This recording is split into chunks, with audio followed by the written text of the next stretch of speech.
What is up, MFL Nation? Will Power, Terry Babalis, week. 5, 6. I feel like it's only our third show, though. Does that make sense? We didn't do a preseason show. We just finished week 4. We're between week 4 and 5 now. So we did a show after week 1, week 2, week 3. Yeah. Yeah, that makes sense. This is Welcome, our, everybody. this is our fourth show after week 4. Hey, well, lucky number four. Isn't it lucky number 7? Yeah, we'll change it for today. Maybe this luck could bring us no rain this Saturday. Back-to-back weekends with a lot of water and very cold weather on Sunday for those Lavalers and Brossardians. Hmm. We're all at the Bear this Saturday. Really? Yeah. Shoot, and I got no games. Are you gonna come, Rev? Mm, I guess maybe come to get my pizza. You're missing the all at the Bear Saturday? Shoot. Shit, that's not good. We'll figure something out. We especially need no rain, so let's hope that lucky 4 is lucky. Oh, there you go. So we had a lot of shit happen this past weekend. I think it was the most MFL games ever for the whole weekend on Montreal, Laval, and Brossard. So anything we discussed before getting into it? Well, it's cool to be continue to grow. We get a bunch of games to talk about. Um, let's see. I know it's early. We get a playoff push, not yet, but these games start becoming a little bit more important than we realize. Yeah, so maybe to discuss the playoff dates. So for Montreal, playoff dates are November 2nd, 9th, and 16th. Got 3 rounds of playoffs. For Laval and Brossard, all playoffs are November 3rd, all on the same day, all rounds for both divisions in Brossard and the lone division in Laval. So mark your calendars. The month of November is MFL playoffs. Um, yeah. Any other special announcements? Um, oh yeah, you know Diego, right? Yeah. Our boy Diego. I think Div 4 MVP, Div 4 champ. Unfortunately, was on a trip when his team made it to the finals in Division 3 against the Bins. Probably would have had a big impact in that game. Well, he reached out to me, started a little company called Just Carry It for jerseys and uniforms. So anyone listening that your team needs some sick jerseys, sick uniforms, reach out to Diego or find him on Instagram at Just Carry It. He showed me some pictures and stuff. They're pretty legit. Yeah. Awesome. Besides that, let's start. You want to start with? Here, let's start with Brossard or Laval first. Let's go. Let's go, Val. For Laval, Laval actually had a great Sunday of football. We know that when you start a new league in a new city with only one division, sometimes the parity might not be at the all-time high, right? But that cannot be said this past weekend. You look at, I think 3 out of the 4 games were super tight. Um, Looking here, okay, 2 out of the 4 games were super tight, 18-12 and 38-37.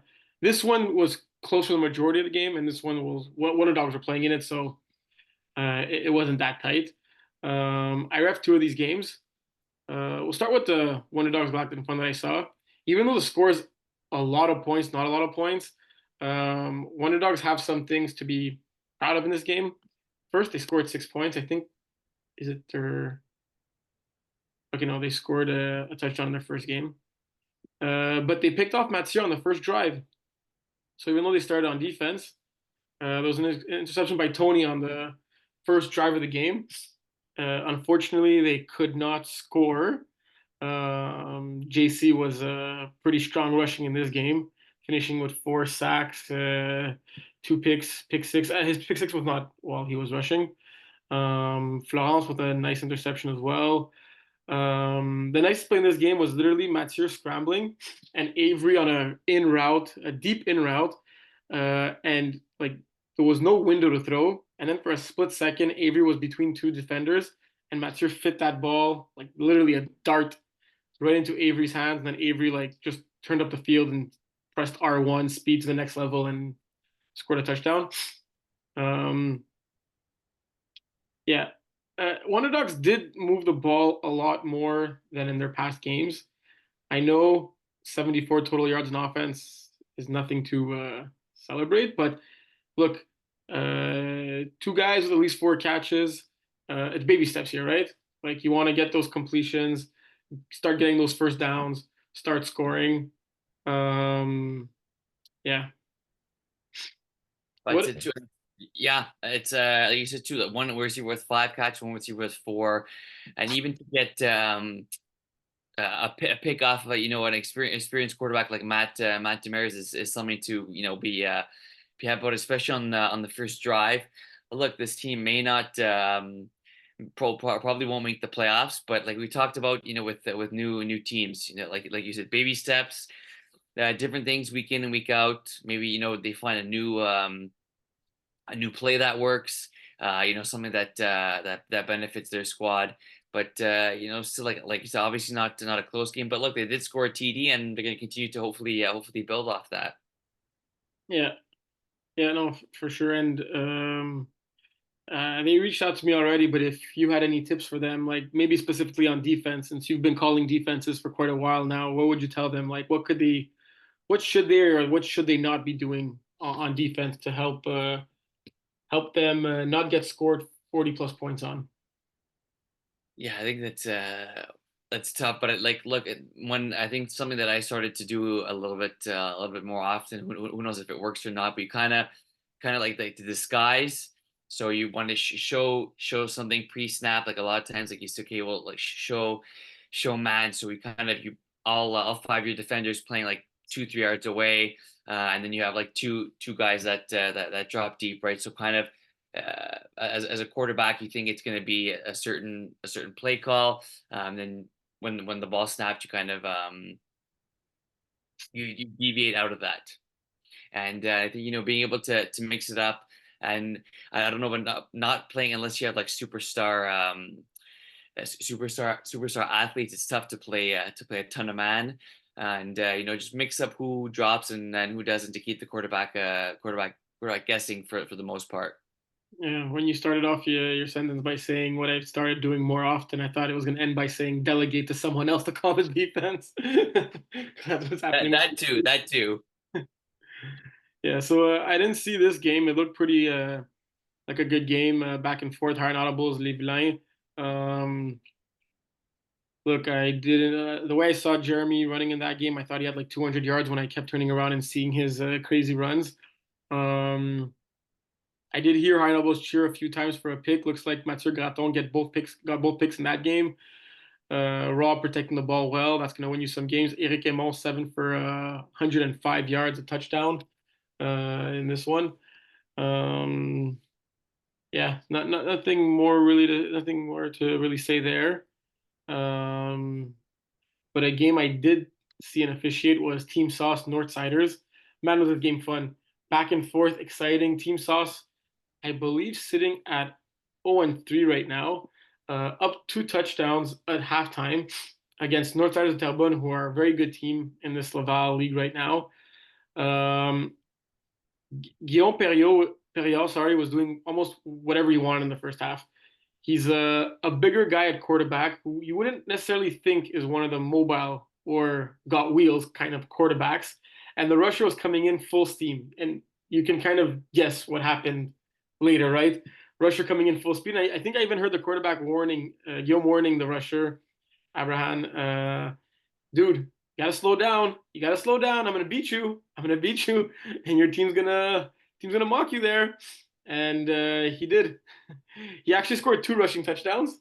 Um, and but in the first half, like he was throwing drag routes, comeback routes, deep routes, like running for touchdowns. Everything was going well. And then for some reason in the second half he just started throwing picks, and like the timing was off on like the same drag route that was working in the first half, and it was like a head scratcher for me because it looked like Team Sauce was gonna like run up the score on them, and I don't really have an explanation as to like what happened. You had Maxime Georges Hasbun, huge game for him with 7 for 69, a touchdown. Mathieu Leblanc also getting 2 touchdowns. But the player of this game was clearly Michael Gagnon from North de Terrebonne, 8 for 126, 2 touchdowns, a 1 point convert. He only had one pick six. I think there's an error in the stats here, but he had one pick, 4-6. Um, That'd be impressive. One pick and two pick yeah, sixes. yeah, you return it for 12 points. um, yeah, and Northsiders just didn't give up, right? They were battling, battling, battling. Um, and look, late in this game, it was back and forth, taking the tie game with 15 minutes left, up six, tie game, up six, tie game, and then finally the 1 point convert on that last touchdown to take the lead. Um, yeah, like this game had like playoff matchup written all over it. Like I could see this being like a semifinal game if Team Sauce managed to turn it together and start winning games. Look, they're sitting at 0-3, but it's clearly not an 0-3 team. Not the same story as like Wonder Dogs right now. Um, I didn't see any of their first two games, but it's really surprising to me that they only scored 9 points in their first two games, considering the way they played offensively and scored 25 in one half this past Sunday. Yeah, talk about you talk about building off of something and being able to improve week in and week out. And like you said, a good comeback by Northsiders, and I think that you realize like MFL is it's a long game, right? Like that's Oh yeah, it's not two down two TDs and the game's over. Whereas maybe some leagues once you get down two touchdowns, it's really tough to come back. But with like the clock, not continuing and stopping quite often. Good, like a Northsiders team, like you said. I think you said they played in another league, or they you yeah. can I tell they think they played. played in the Terrebonne League. So like, look, maybe making some adjustments at when needed to be, like you said, they were down quite a bit at one point. Man, that looks like a fun game to ref. Yeah, yeah. Yeah, I think like superstars really on both teams, right? Putting up numbers, and it's rare you see a high scoring game like that, and for it to be such a close game, it's honestly congrats to both teams. Too bad for Team Sus, they're still looking for their first win, like you said, but still against a team like Northsiders that have been playing pretty well. That's something to be excited about. Yeah, for sure. And then I didn't see much of this game, but I think it was a battle of two lefties. Both Kevin Mario and Frankie Danny, both of them throwing with their left hand uh, in this one. That's really rare to see in the MFL as well. A battle of two lefties. And what a fight the Bandits put up. I think they were expecting Rob Boyd to show up and quarterback for them this past Sunday because they asked me if he was coming like 5 seconds before the game, and I had no idea. So it's pretty tough to not to play a game without your quarterback. And kudos to them for winning the game without their starting quarterback, right? I didn't really catch any of this game, but Jean-Philippe Maurier with the 3 sacks, that must have been huge. Um, Surprising to see Dynasty drop this one here, right? Like I think they were maybe the slightly better team with their full lineup. I guess I stand corrected now. Bandits won without their quarterback. Maybe I don't know what the situation is with Rob going forward, but great, huge one for them.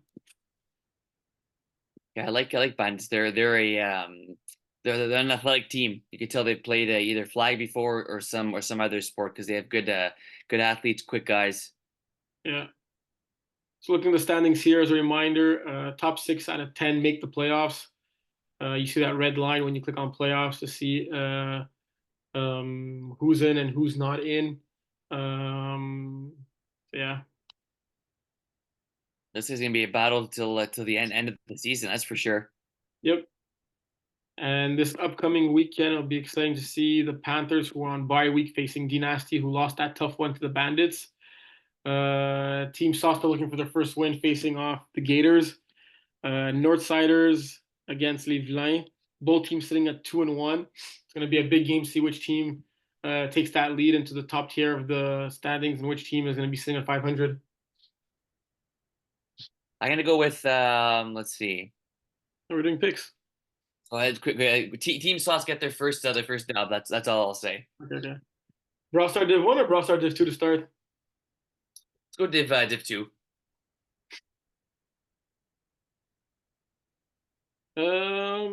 All right. So we'll look at the standings first and see what story it tells us. We have 5 teams in Brossard Div 2. Only 3 make the playoffs. As a reminder, the number 1 seed gets a bye to the finals. We know Fast Not Furious, Furious Not Fast, excuse me, sitting at the 1 seed right now, beating Perchaud, who have their only loss against them. Perchaud were without their quarterback in that game, so it'll be interesting to see when they face off again.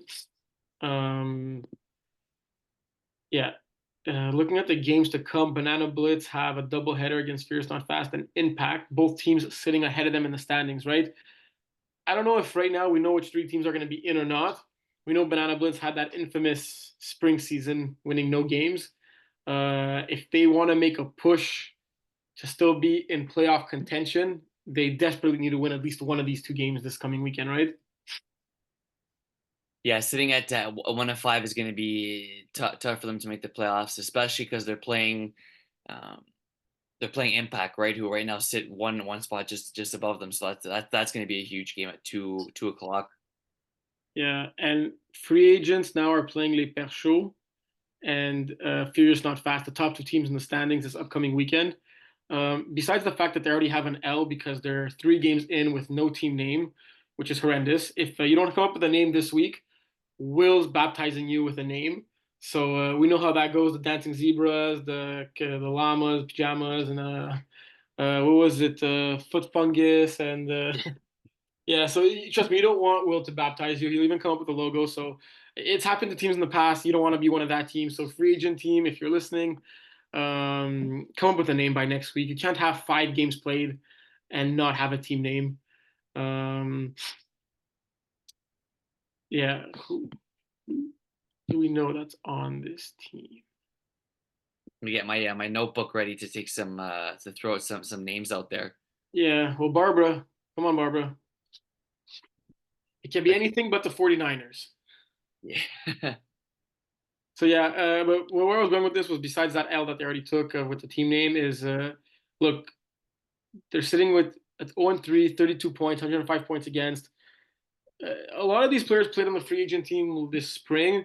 They're playing against Furious Not Fast and Les Perchauds. What's some advice you got for them? Honestly, it's usually what I say new. I don't know if it's a new team because like Barbara's been there, so I guess like for the first time they played together is keep things simple, Kiss right? it. Yeah, keep it kiss exactly. Keep it simple. Don't try and What's the last S for? Keep it simple. silly. Stupid? Not Sweetie? really silly. Yeah. Um, yeah, don't try and don't overcomplicate things. Have your list of plays. And like I always say, I know it does sound funny, but try and get a little practice going during the week. Even if that's just for 45 minutes, an hour, just to kind of get your players on the same page. That it does make a big difference because you don't want to be using games when you're losing to get in the rhythm with your squad. Yeah, there are actually no games in Brossard this coming Sunday. We were previewing the games in 2 weeks. So free agents, you got a little pass there. You're kind of lucky. You got 2 weeks till you play your 4th and 5th game. But nonetheless, we'll be touching up with you next weekend during our podcast. And if you have no name by then, when we film next weekend, you will be baptized by something silly. Agreed. Maybe Kiss is a good team name for them to remind them to keep it simple, silly. Hey, that's you maybe onto something.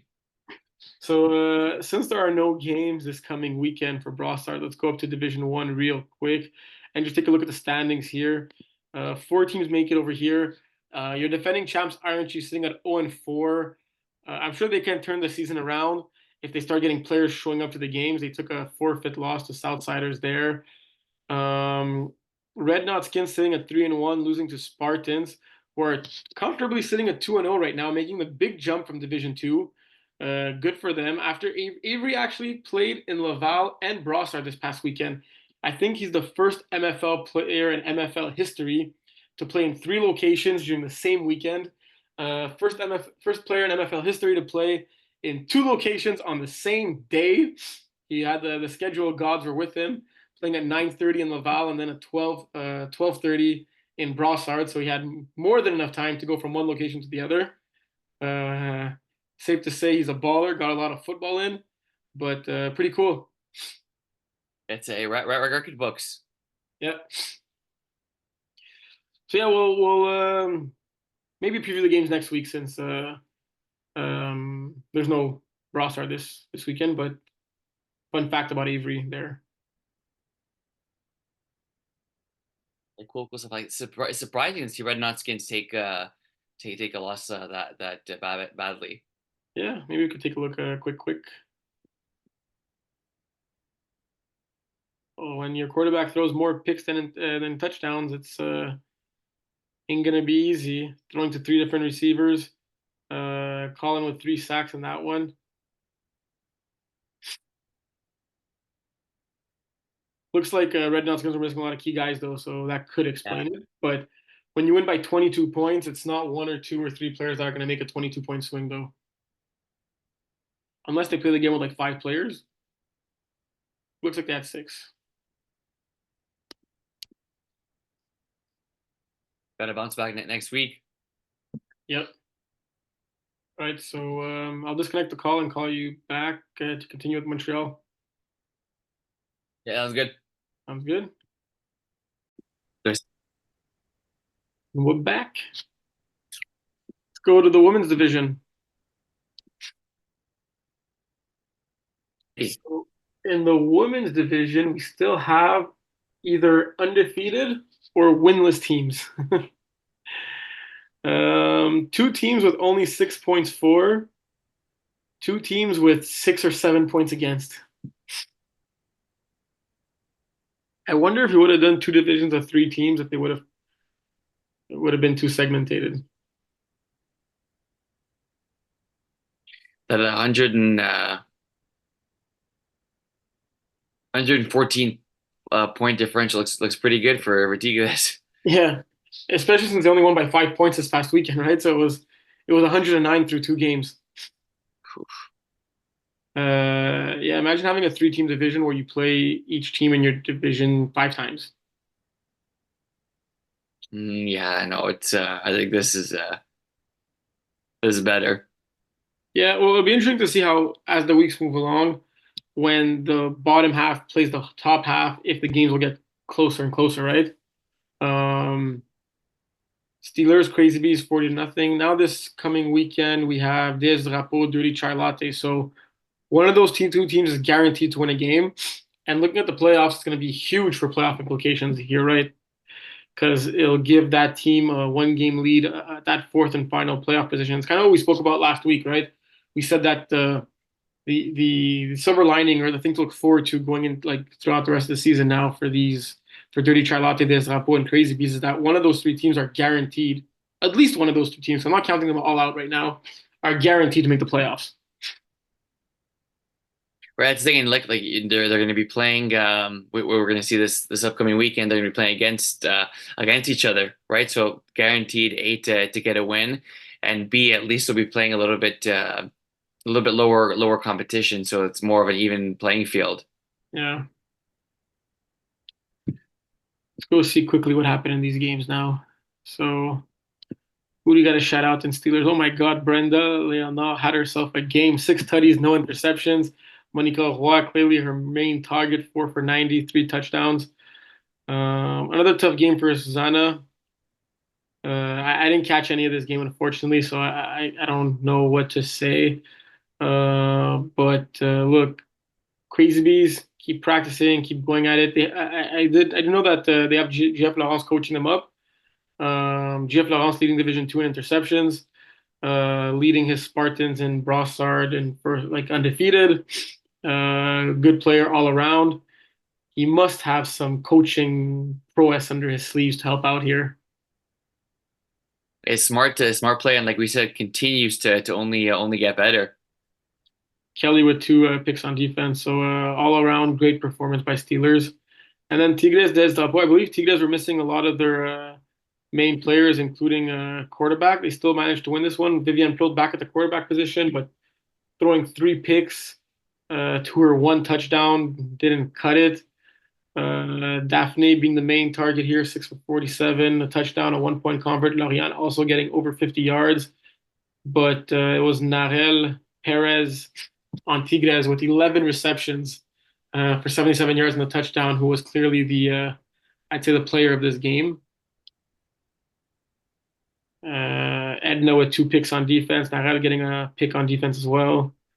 Look, Des Drapeau managed to still get two interceptions here, a sack. But maybe they're just waiting till midseason to hit midseason form, right? Well, that's true. Remember, I think when they first played each other this year, Tigres won by quite a big margin, if I'm not mistaken. Or So not.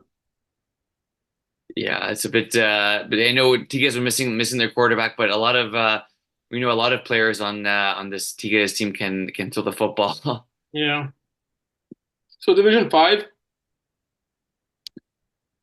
Um, did you see any of these games? I did not. Do you still read Kevin's articles? From time to time, What is he like doing when a team scores a lot of points to not a lot of points against a team that's maybe weaker than them? he likes to pick on them. Kind of calls them out, right? Yeah, He kind of did the same thing right here, right? he put up a 40, almost a 50 burger. Yeah. Not nice, Kevin. Not nice. He'd be the dud of the week for running up the score there. Yeah, for reals. 20-3, shutting it down. 0 points against through two games. That's nuts. Good for them. I don't know how you won a game 6-0 in the MFL, but that's MFL for you. Wow.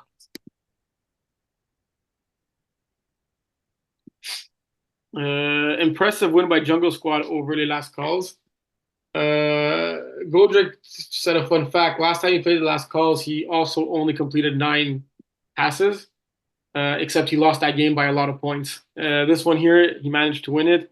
I think the rain might have had a factor here. Both quarterbacks running for a combined over 100 yards, 18 total carries. Huge win for Jungle Squad there. Yeah, big ups. I was pleasantly surprised by that one. I thought late last calls would have taken that one by probably at least two scores. Yeah, Jungle Squad still undefeated. Them and Phoenix are lone two teams undefeated. We got Budget Cats and Pick Sixers who are still winless. Let's play a little game. Uh, who gets their first loss between Jungle Squad and Phoenix without looking at the schedule? I think Jungle Squad gets the loss first. It'd be crazy if they were playing against each other.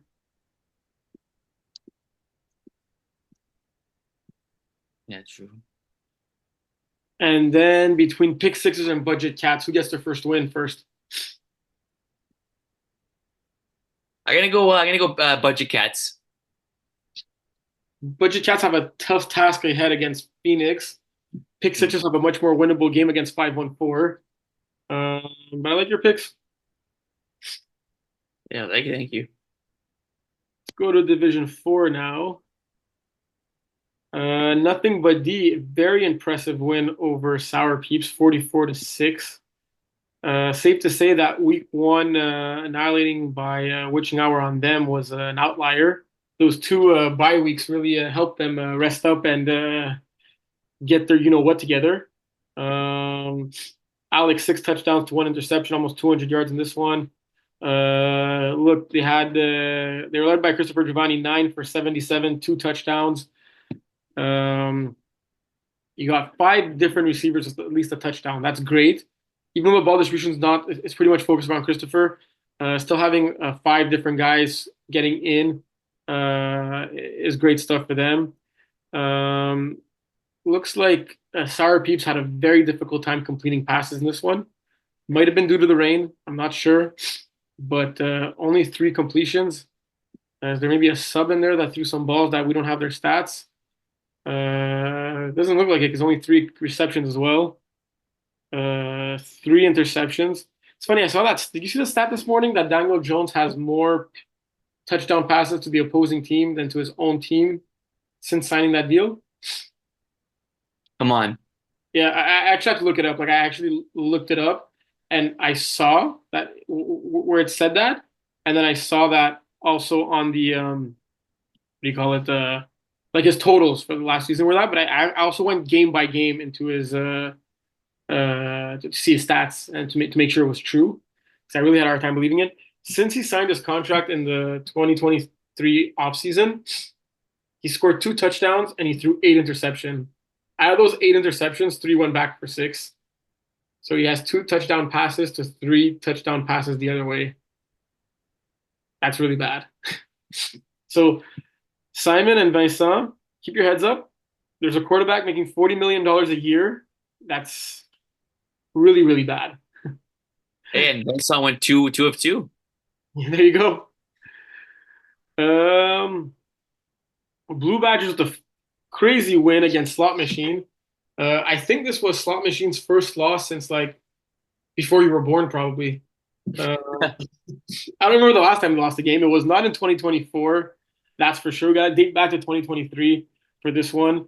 Um, Low scoring game. Looks like Blue Badgers scored on the last play of the first half, and then they also scored late in the second half, clutching up there, definitely helping out. And I don't know if Slot Machine are going to go on a losing streak now because they already lost 2 straight games back to back on the same day. Looks like their usual suspects were there though. I was wondering if they're missing a bunch of their players. Like, yeah, they were missing a bunch of their players, but like they had Eric, they had Giovanni, they had Kyle, Hugo was there, Zoe was there. Like they had the. I mean, this team is stacked across the board. Like everyone's telling me, like all of their players are literally good. This team was maybe too good for Division Four at the beginning of the season after demolishing. I think it was Action Squad. Well, now it looks like they're maybe in the right division, right? I was wondering maybe Eric didn't play. Only 3 catches for 36 yards. He did get the touchdown. He did get the pick on defense. Look, Slot Machine had 4 interceptions, and they still lost this game. Thomas getting it done on the ground over there.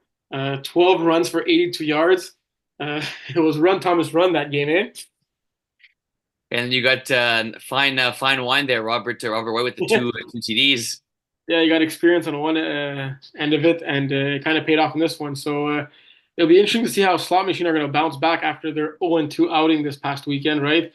We talked about them a lot in recent weeks, like with reason, right?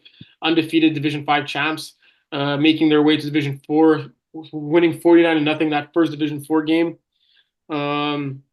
Week 5, Sour Peeps. Week 6, rematch against Nothing But D, the team that they beat in that D5 final. Going to be interesting to see.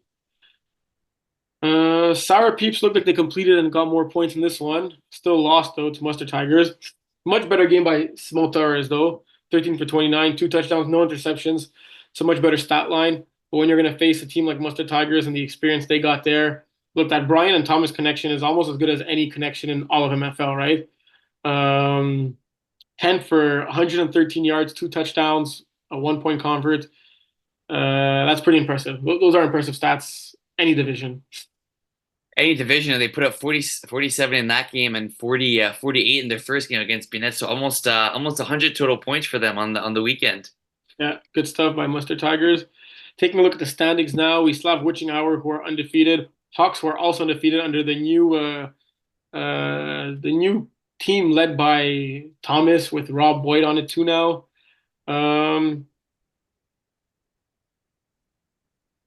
Who would you say gets their first loss? Witching Hour or Hawks? Who would you get their first loss first? I'm gonna go Hawks. I saw a bit of Witching Hour. I think it was 2 weeks ago, and they look good on great on both sides of the ball. Look great, quick guys that know their stuff. Just really in sync. Hawks too, like led by like Thomas, like you said, and his ability to move the chains via pass or run. but I expect both these teams to be fighting for first place when push comes to shove at the end of the season. But yeah, I like witching hour to stay undefeated the longest. So I completely agree with that. Which arm might go undefeated and run the table the way Slot Machine did in Division 5. We'll see about that. Division 3 now. Any games you saw in Division 3? Div three. No, but when I was looking at the games, so two great games. I didn't see them, but looking at the scores, 40-39, and then you have 34-32.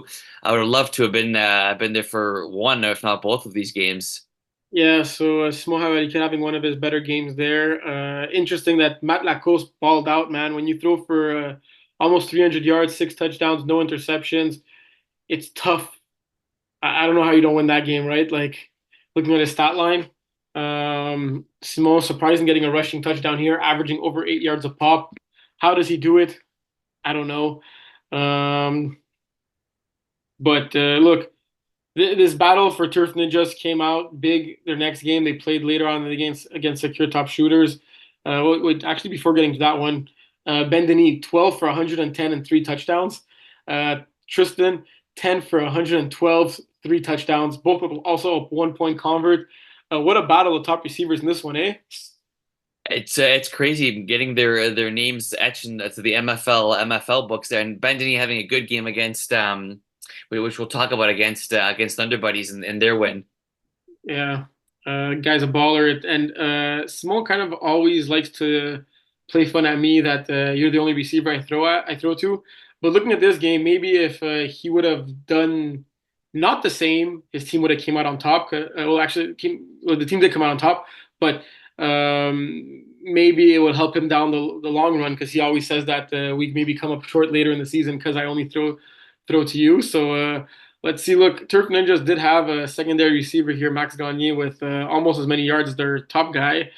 Drama Club has other great receivers, right? Like, clearly, I understand why Bendini's a top target. Like, no argument there. Like, Bendini should get his fair share of targets, yards, touchdowns, everything. But like, you got other ballers on this team too that can ball out. So like, spread the wealth a little bit. And like Bendini, literally 50% of his completions, like 12 out of 24. I gotta say that's worse than me and you. Yeah, it was good, and then over 50% of the yards, over 50% of the touchdowns. Yeah, Hey, look, I guess if it ain't broke for now, don't fix it, and it wasn't broken this game. yeah. And then Turk Ninjas winning against Secure Top Shooters. Secure Top Shooters without their main quarterback, Marvin Steinberg, once again. Peel looks to have struggled in this one. Or Matt Lacoste had himself a day, man. Another game of almost 300 yards, 7 touchdowns, no interceptions.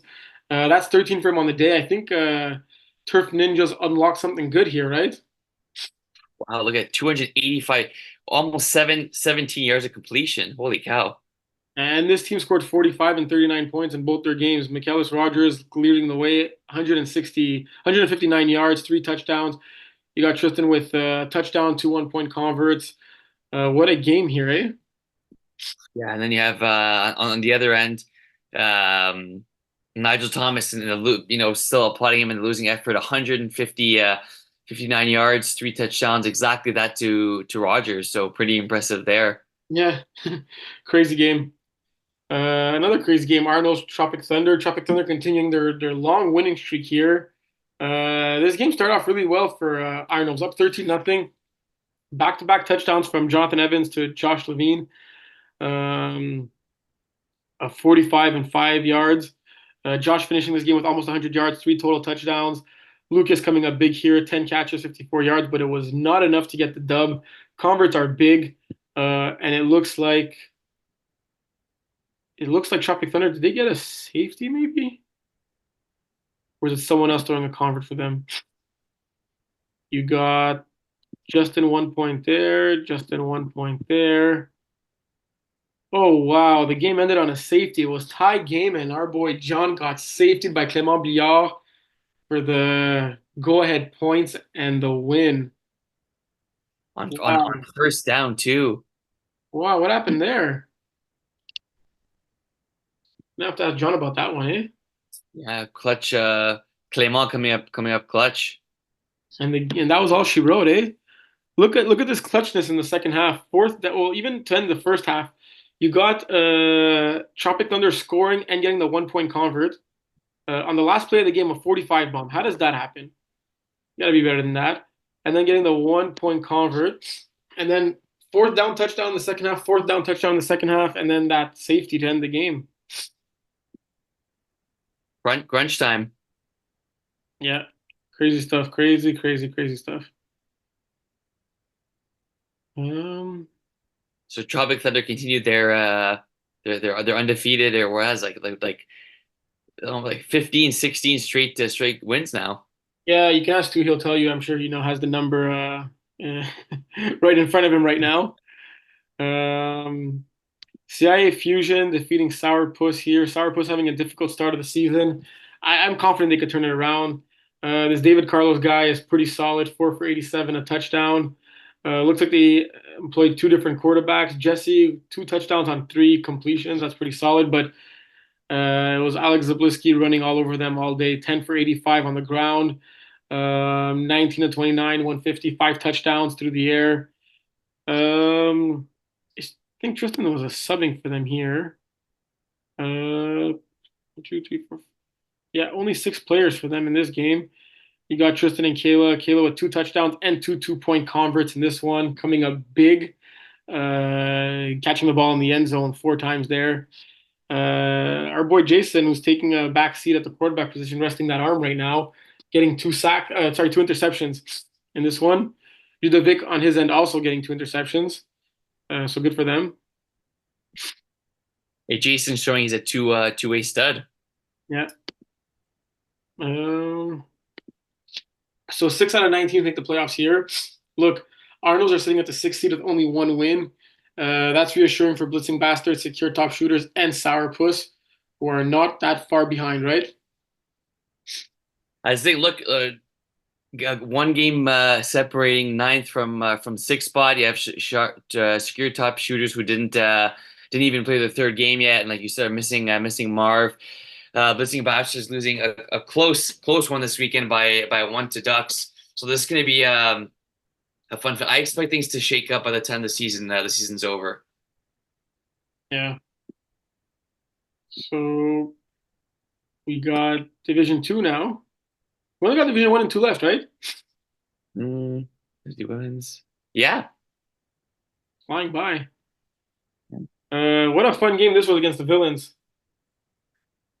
Always Yeah. a tough to play against. Look, the game started off not too well. Jeremy, 45 ball up to Samuel Ertz, and then running all over us. I think breaking 3 pairs of ankles for that 2 point convert made it look really, really easy.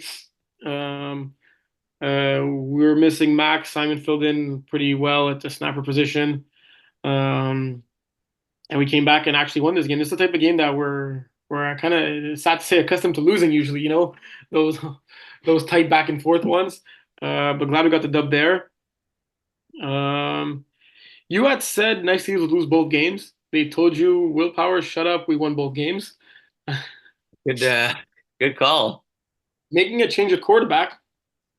So I think Simon Valiquette officially getting benched here because Guillaume started both games and was the only guy to throw all the passes in both games, and they got 2 dubs. So crazy because Simon had that crazy Division 3 season just this spring, right? With Loud, right? I guess the jump to Division 2 maybe was too difficult for him, and then Guillaume, we know Guillaume's a great quarterback, right? There was never a question about that. I think Guillaume was snapping for him, and now Simo's snapping for Guillaume. I would guess. But Simo does play on other teams where he also throws the ball, so throwing for in 4 games maybe hurts his little arm there. Nico leading the way with 6 tackles, getting a pick here too. Also on offense, 4 for 76. You got Ben Faubert with 3 touchdowns here. Look, Ben dropped another one. They're currently sitting at 2-2 because they got that forfeit win over Respect. If not, they'd be at 1-3.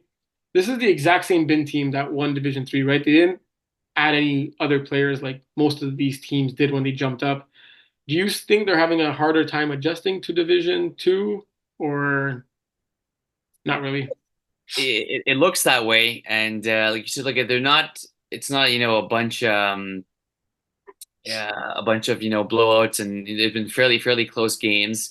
Well, they like you said, one of them was a forfeit. They're sitting at negative 6 point differential, but this team right now sitting at fourth place.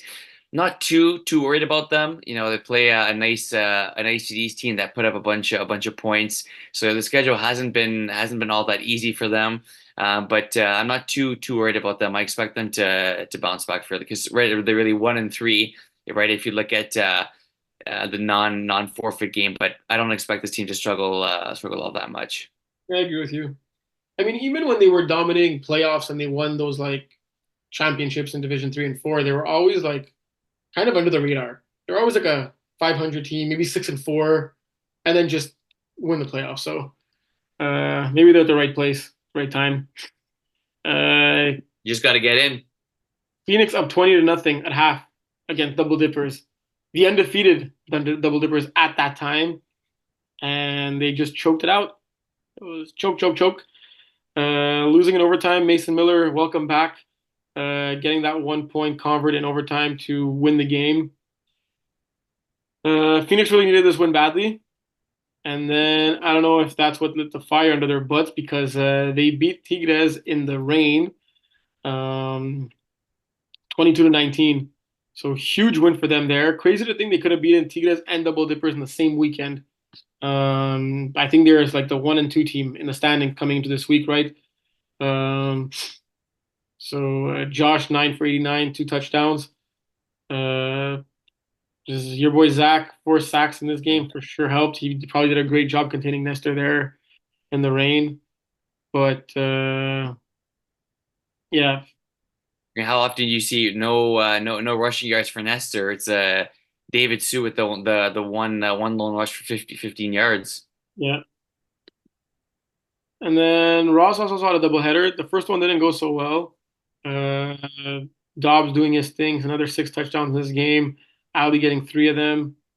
But what I do want to point out is Raw Sauce's second game against Double Dippers, who Double Dippers were close to going 0-2.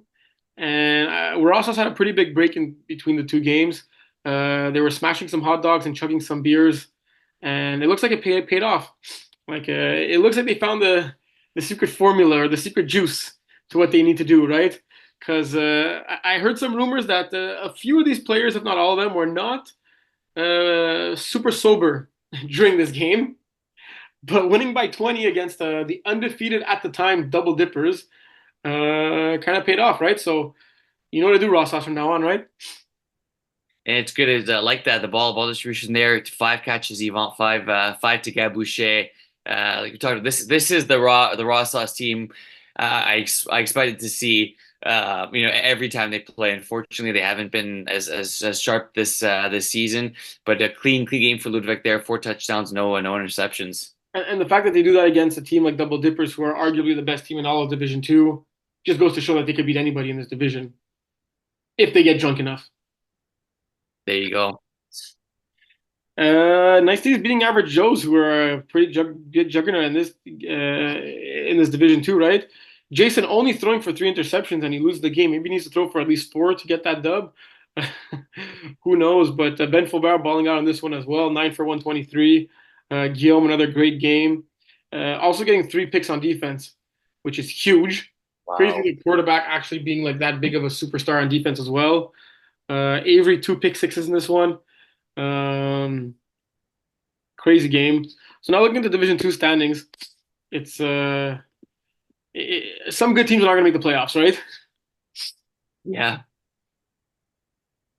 Man, Phoenix, what a weekend. I guess you consider it a successful weekend, right? Splitting against Tigres and Double Dippers. They're 2-3. Then you have us sitting at 2-3, Rossla sitting at 2-3, and then you have 3 other teams sitting at 2-2. Villains now 1-2. They've only played 3 games, so really a lot left to be decided here. And crazy to think that you have some teams that have played five games and averages have only played 2. Yeah. Yeah, well, we're one of the teams that played 5 games, and we're on a bye week this upcoming week, so it should even out a little bit. Average Joes are gonna play their third game against Rossas, will be their sixth game.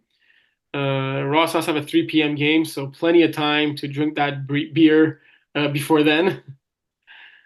Um, I think this is the only division where we have no undefeated team and no winless team left.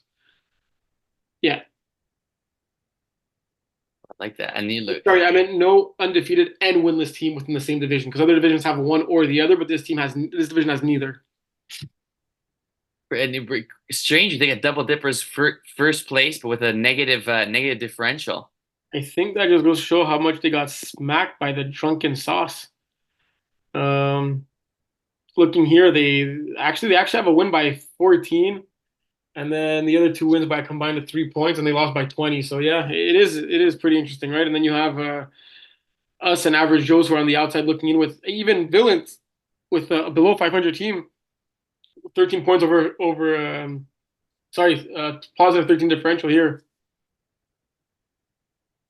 Hey, it doesn't matter how you win or how you lose. Does not. Last but not least, Division Uno.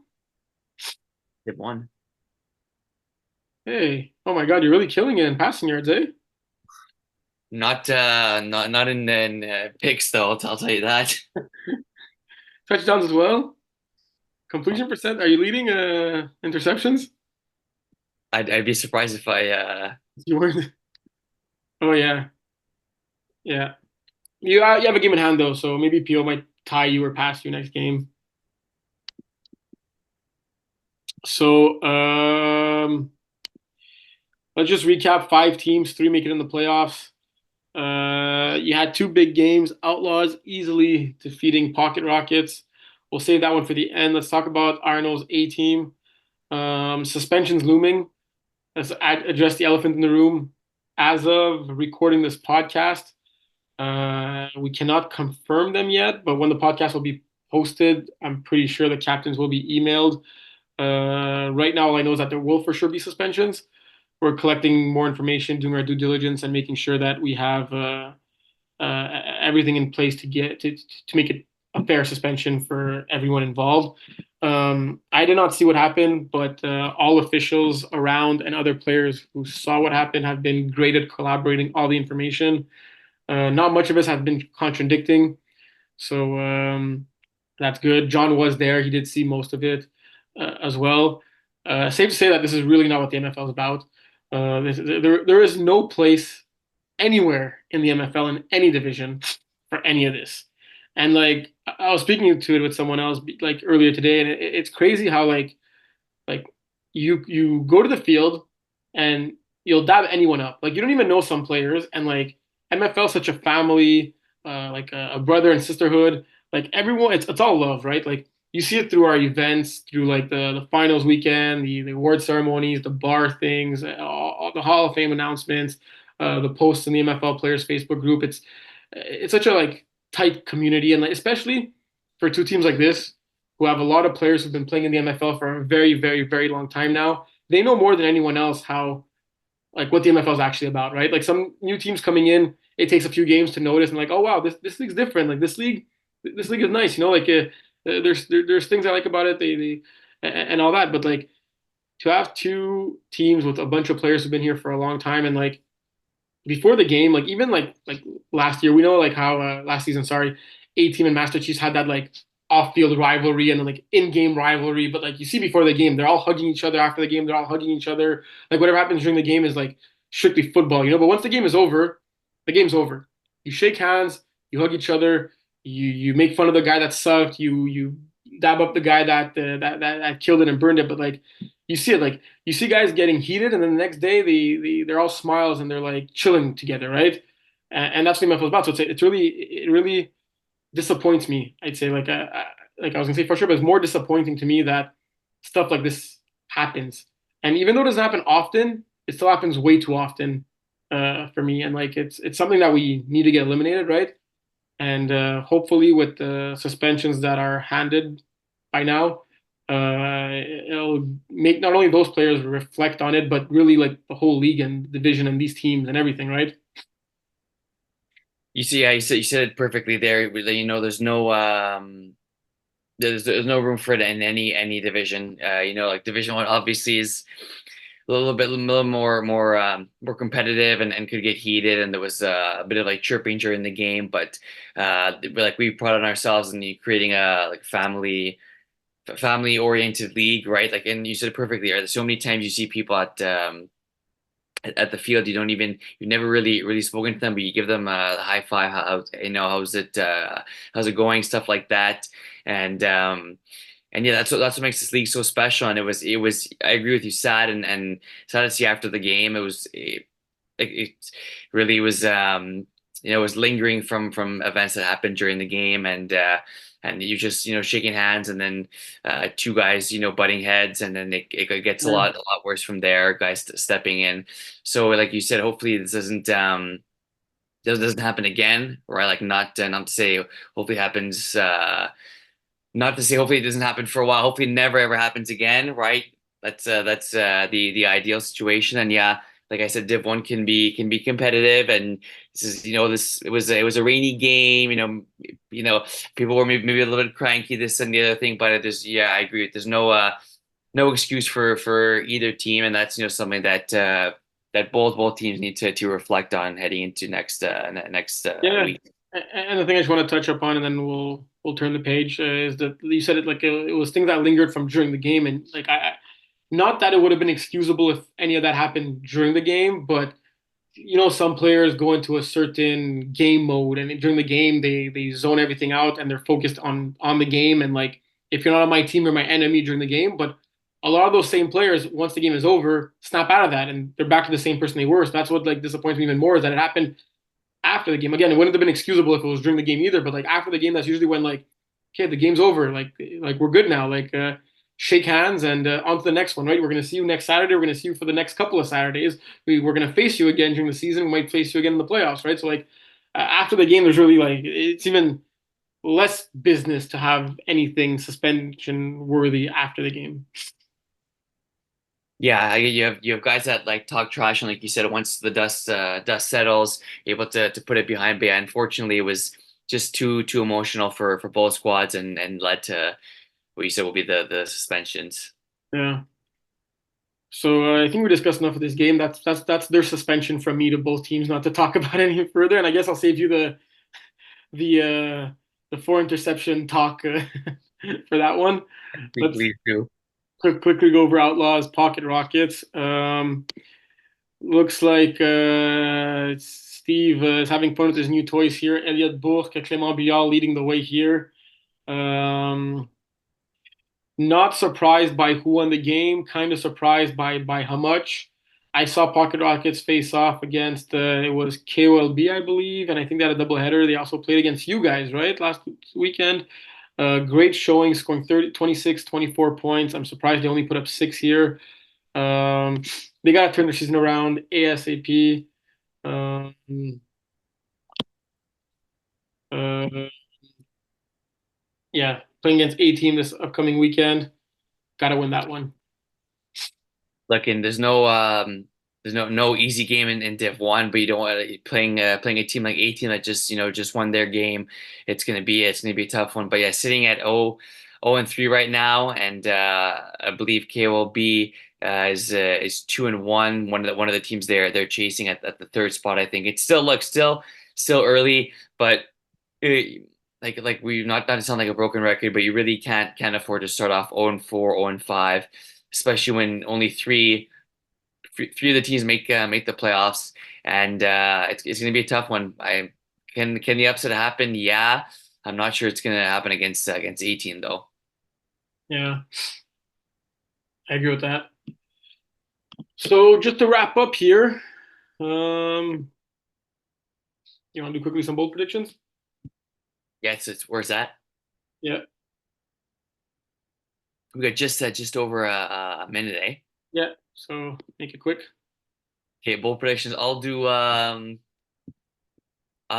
Div 2. Okay. We saw there should be a lot of good games this weekend.